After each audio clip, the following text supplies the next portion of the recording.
खोनायाखै नामा जेनेबा जानांगौ जाबाय नोङो लोगोफोर दिनै बिराद इम्पर्टेन्ट बाथ्रा सावरायगोन बिराद इम्पर्टेन्ट भिडिअ लाना फैदो लोगोफोर नोंथांमोना भिडिअखौ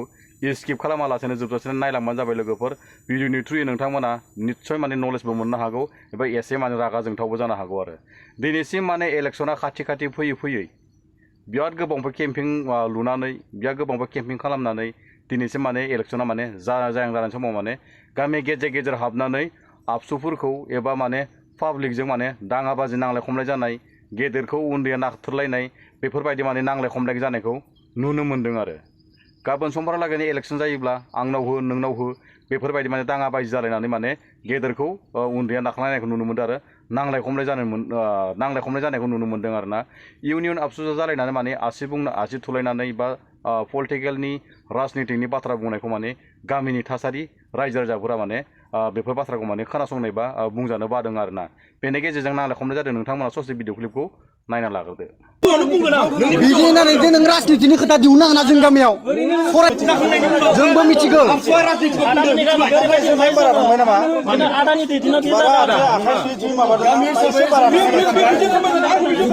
आसिखिल मा दरखार नोङो एसे आबादा मालाबा राजनितिजों इनभल्भ दङ मा इनभल्भ दङ राजनितिजों हिस्टरिखौ जोंबो मिथिगौ हिस्टरिखौ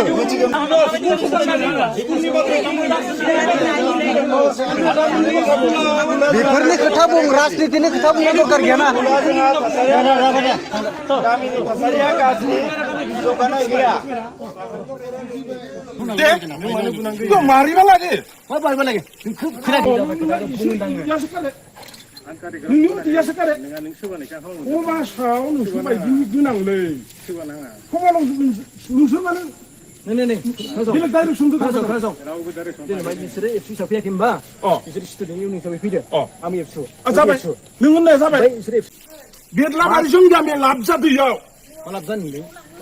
आं इयाव खाथि खाला खोनायाखै नामा जेनेबा आं जाम्बा नामा देलाय इयाव जेनेबा आं होनदों एबसु हिसाबै फैदो जानांगौ जाबाय नोङो स्टुडेन्ट इउनियन फैदो लाजिया नामा नोङो गामियाव इदि लाजिया नामा मानसिफोर मावदिया राजा बयनिख्रुइ साबसिन खोथाखौ बुंनांगौ नों होननाया जादों दा बेयो आदाया खोनासं आंनि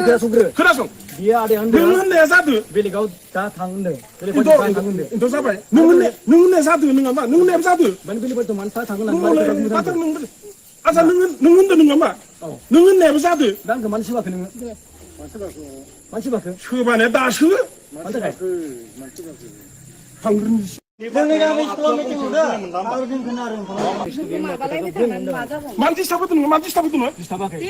मानो डिस्टार्ब होदों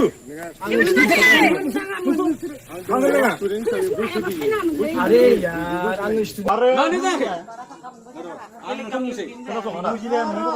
सोलोंथाइ समाज फोसाबनाय बिथिंनिफ्राय आरो राजखान्थि बिथिंनिफ्रायबो बेफोरखौ सावरायनोबा इलेक्सन उनाव फै जाथि थैनाय थांनायनि बाथ्रायाव नोंनि बायदि मा आबसुआ मोनो आं रायज्लायदों खिन्थु एजेन्डाखौ बेखौ लाना आं बुंखादोंमोन खुलुमनानै बुंदोंमोन जोंनि गामियाव मोनथाम बिभाग मोनदों पलिटिकनि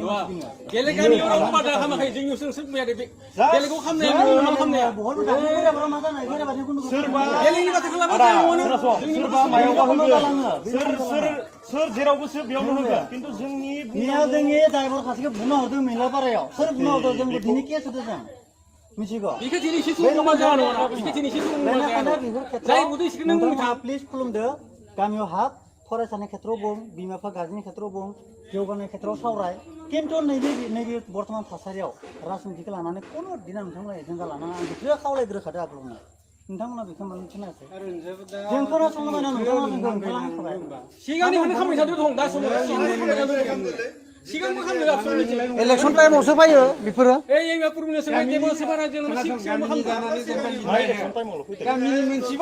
इलेक्सन टाइमाव फैयो बेफोरो स्कुलाव बेयाव 2 बोसोर 2.5 बोसोर जाबाय बेयाव फोरोंगिरि सोसनना दोननाय बुस्थुआनो इलेक्सन टाइमावसो मोनफायो बेयाव मिथिबाय फोरोंगिरियाव बे फरायसालिखौ फोथांना आरो जियानो जायो स्कुलाव फरायसालिखौ बर' बिजोंनि फरायसालिखौ फोथांना लाखिनो बेयाव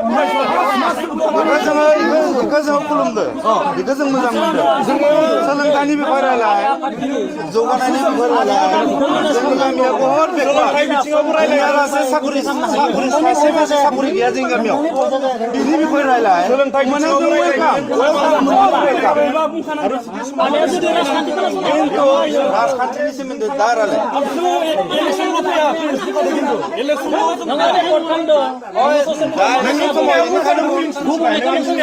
बर' बिजोंनि फरायसालिफोरखौ दिनै टंला आनसलिक एबसुआ 6खान स्कुलावबो मास्टार निउस खालामदों माबा मोनसे गोरोन्थि